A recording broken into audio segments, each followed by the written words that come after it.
Bismillahirrahmanirrahim. Аллах Тааланы эстөө тууралуу Аллах Таала Куранда Бакара сүрөсүнүн 152 айтат. Астагфируллах. Мээримдүү жана ырайымдуу Аллах Тааланын аты менен. Мени эстесеңер, мен силерди эстеймин. Сабит ибни Банан айтат, Аллах разы болсун. Мени Робим качан эстөөсүнү билемин. Аны уккан адамдар коркуп кетип, сен кайдан билесиң деп сурашты. Ал айтты, качан мен Робимди эстесем, ал мени эстейт. Алхамдулиллах Роббил аламин. Аллахтын чечилүү мактоолорду айтып, сүйүктүү пайгамбарыбыз саллаллаху алейхи вассаламга, куттуу үй-бүлө кутман сахабаларына салам салаваттар болсун. Алардын жолун жолдогон жалпы кийинки мусулмандарга Аллахтын тынчтык, мээрим, ырайым, берекеси, кечирими болсун. Амин. Аллахтын баарыбыздан разы болуп, өзү разы кылып, айдалуу илим берип, түшүнүп амал кылуучулардан болсун. Амин. Я архамар рахимин. Хасбуналлаху ва ни'мал вакил, ни'мал мавлана ва ни'ман насир. Амин.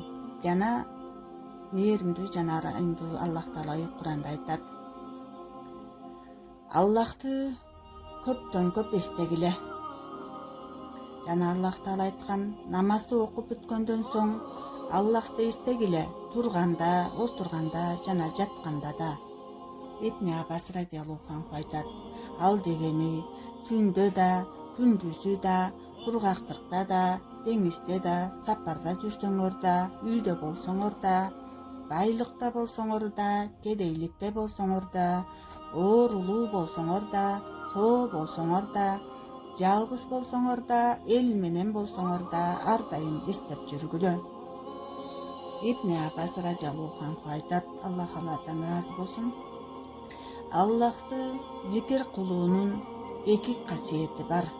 Аллахты эстөөнүн эки касиети бар. Биринчи, Аллахтын силерди да зикир кылуусу улуураак. Силер аны зикир кылууңардан көрө. Аллахты силерди зикир кылуусу улуураак. Силер аны зикир кылууңардан көрө. Экинчи, Аллахты зикир кылуу башка ибадаттардын бардыгынан улуу. Ибн Умар радиаллаху анху айтат, пайгамбарыбыз саллаллаху алейхи вассалам айткан, каблетте болгон адамдардын арасында Аллахты зикир кылуу кургап калган бактын арасында көгөрүп турган дарак сыяктуу.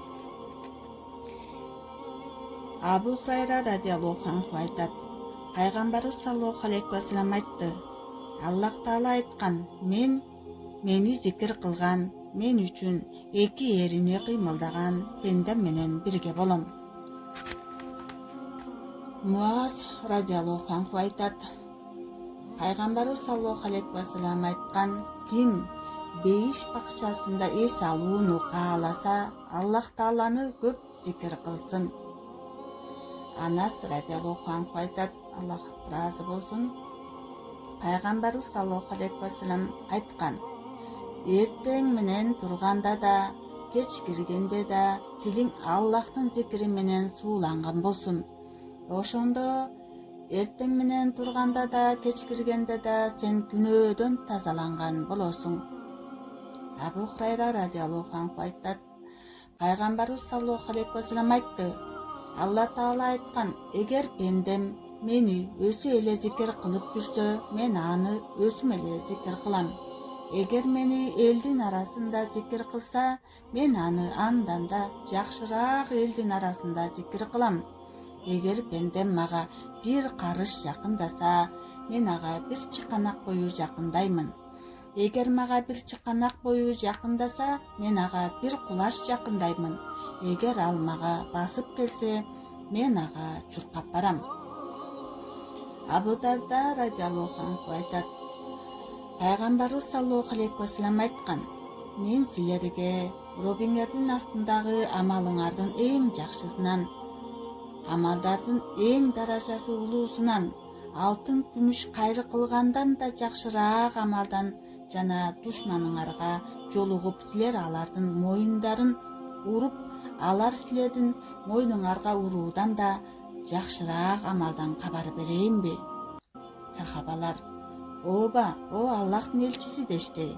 Пайгамбарыбыз саллаллаху алейхи вассалам айтты. Ал Аллахты дайым зикир кылып жүрүү. Умар ибн Хаттаб радиаллаху анху айтат. Пайгамбарыбыз саллаллаху алейхи вассалам айткан: ким Аллахты зикир кылуу менен алек болуп, Аллахтан тилегин сурай албай калса, Аллах Таала ага тилектерин сураган адамдарга бергенден да көбүрөөк кылып берет.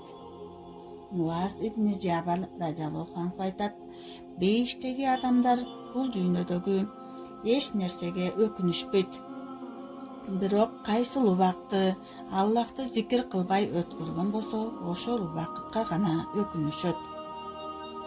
Анас радиаллаху анху айтат: Пайгамбарыбыз саллаллаху алейхи вассалам айткан: бир коом бир жерде топтолуп отурушуп, Аллахтын ыраазычылыгы үчүн Аллахты гана зикир кылып отурушса, асмандан бир периште жарсалат: силер күнөөдөн тазаланган абалда туруп кеткиле, силердин күнөөңөр да соопко алмаштырылды. Алхамдулиллах роббил аламин. Алхамдулиллах, Аллаху акбар, ла иляха илляллах, вахдаху ла шарика лаху, лахул мулку ва лахул хамду ва хува аля кулли шайин кадир. Я архамар рахимин, ла иляха илляллах, Мухаммад расулуллах. Давуд алейхиссалам дуа кылат болчу: о Аллахым, эгер мен зикир кылуучулардын халкасынан башка калкага өтүп кетсем, ошол жерде менин бутумду сындырып салсаң, ошол мага берген чоң неаматың болмок. Ибну Вадага радиаллаху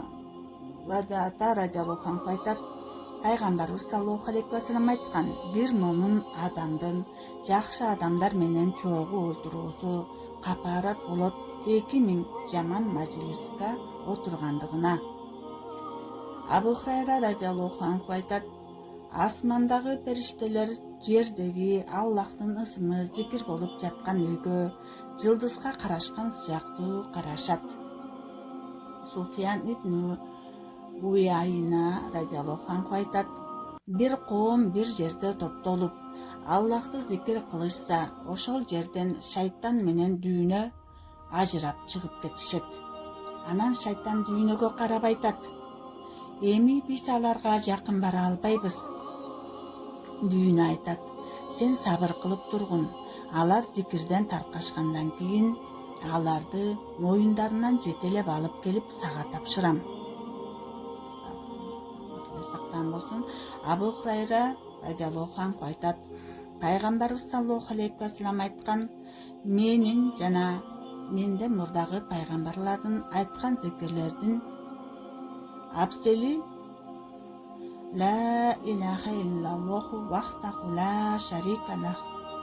Жана пайгамбарыбыз саллаллаху алейхи вассалам айткан: ким бул зикирди айтса, ла иляха иллаллаху вахдаху ла шарика лаху, лахул мулку ва лахул хамду ва хува аля кулли шайин кадир, күнүнө 100 жолу айтса, 10 кулду азат кылгандай сооп алат. Ага 100 жакшылык жасылып, 100 жамандыгы өчүрүлөт жана ага ошол күнү кечке чейин шайтандан сактоо болот. Эч кимдин андай сообу көп болбойт, бирок ким ага караганда көбүрөөк зикир кылса, албетте анын сообу артыкча болот. Абу Саид радиаллаху анху айтат: Пайгамбарыбыз саллаллаху алейхи вассалам Абу Хурайрага кайрылып айтат: о Абу Хурайра, сенин бардык жасаган жакшы амалдарың кыямат күнү таразага салынат, бирок шахадат калимаңы салбайт. Себеби ким ла иляха иллаллаху калимасын чын жүрөктөн айткан болсо, таразасынын бир жагына 7 кабат асман, 7 жерди кошуп, жана арасындагы бардык нерселерди бириктирип салса да, ла иляха иллаллах калимасы басып кетет. Алхамдулиллах роббил аламин. Абу Хурайра радиаллаху анху айтат: Пайгамбарыбыз саллаллаху алейхи вассалам айткан: силер бардыгыңар бейишке киресиңер, бирок ким баш тарса жана Аллахтан качса, төө ээсинен качкан сыяктуу ошолору кирбейт. Сахабалар сурашты: "О Аллахтын элчиси, баш тартканы кандай жана Аллахтан качканы кандай?" Пайгамбарыбыз саллаллаху алейхи вассалам айтты: "Кимде-ким ла илаха иллаллах калмасын айтпаса, баш тартканы, андыктан мүмкүнчүлүгүңөр болуп турган убакта бул калиманы көп айткыла. Бир күн келет, ал мүмкүнчүлүк колуңардан кетип калат. Бул калима тавхид, Аллахты бир деп билүү калимасы. Бул калима ыклас калимасы. Бул калима тазалануу, күнөөдөн тазалай турган калимасы. Бул калима исламга чакыруу калимасы. Бул калима бейиштин калыңы. Ла илаха иллаллах Мухаммад Расулуллах. Ашхаду ан ла илаха иллаллах ва ашхаду анна Мухаммадан абдуху ва расулух." Ибадатта Ибн Самит радиаллаху анху айтат.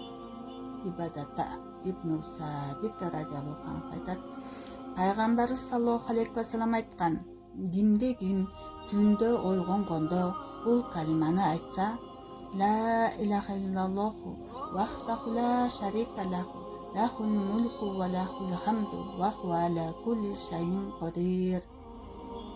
Субханаллахи вальхамдулиллахи ва ла илаха иллаллаху валлаху акбар ва ла хавла ва ла куввата илля биллахил алиюл азим." Анан күнөөсүн кечирилүүсүн сураса, күнөөсү кечирилет. Дуба кылса, дубасы кабыл болот. Даарат алып намаз окуса, намазы да кабыл болот. Алхамдулиллахи роббил аламин. Ибн Умар радиаллаху анху айтат: "Бир киши пайгамбарыбызга саллаллаху алейхи вассалам келип мындай деди: Менден дүйнө артка качып, менин колум кыскарып кедей болуп калдым." Пайгамбарыбыз саллаллаху алейхи вассалам айтты: "Сен периштелердин салават айтуусунан, элдин тасбих айтууларынан кабарың жокпу?"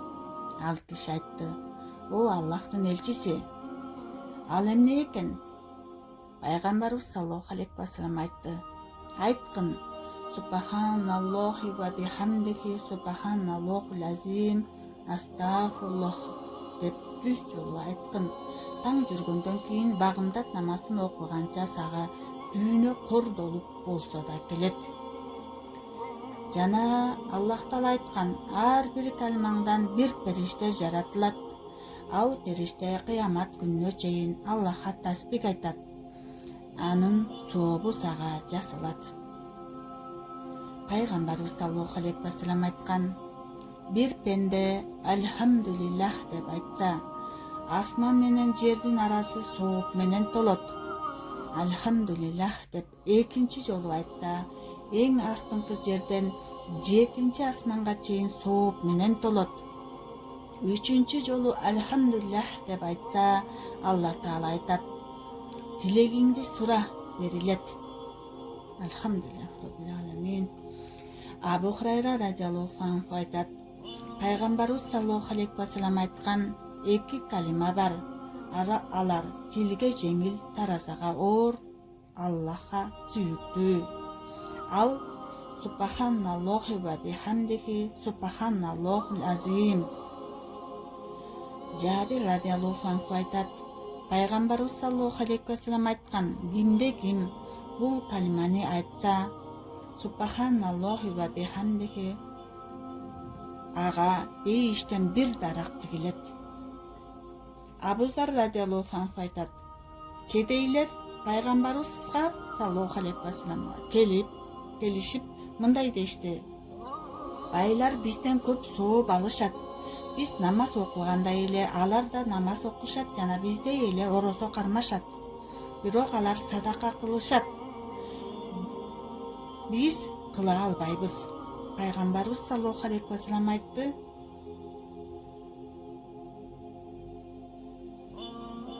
"Силер деле байлардан көбүрөөк садака кылсаңар болот. Силердин ар бир айткан тасбигиңер садака болот.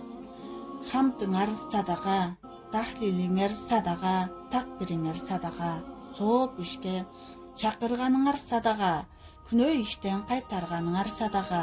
Үй бүлөңөрдүн оозуна бир жутум тамак салып койсоңор, бул да садака. Жубайыңар менен жыныстык катнаш мамиле кылсаңар, бул да садака. Сахабалар айтышты: О Аллахтын элчиси, биз аялыбыз менен жыныстык мамиле кылып, напсибиздин кумарын жазсак, ушул да сооп болобу? Пайгамбарыбыз саллаллаху алейхи вассалам айтты: эгер кумарыңарды арам жол менен кандырсаңар күнөө болобу? Сахабалар ооба дешти. Пайгамбарыбыз саллаллаху алейхи вассалам айтты: ошондой эле өзүнүн адал аялы менен кумарын кандырса сооп болот. Ибн Умар радиаллаху анху айтат: Пайгамбарыбыз саллаллаху алейхи вассалам айткан: тасбих айтканда, хамд, такбир, тахлил айтканда бармаңар менен санап айткыла, себеби аларда кыямат күнү күбөлүккө өтөт. Субханаллах, алхамдулиллах, ла илаха иллаллах, валлаху акбар, алхамдулиллах раббил аламин. Мусиббуну Саад радиаллаху анху айтат: Пайгамбарыбыз саллаллаху алейхи вассалам айткан: силер күнүнө 1000 жакшылык кылуудан алсызданасыңарбы? Сахабалар айтышты: О Аллахтын элчиси, ким андай жасай алат? Ким андай жасай алат эле? Пайгамбарыбыз саллаллаху алейхи вассалам айтты: 100 жолу Субханаллах деп тасбих айтсаңар, 1000 жакшылык жазылып, 1000 жамандыгыңар өчүрүлөт.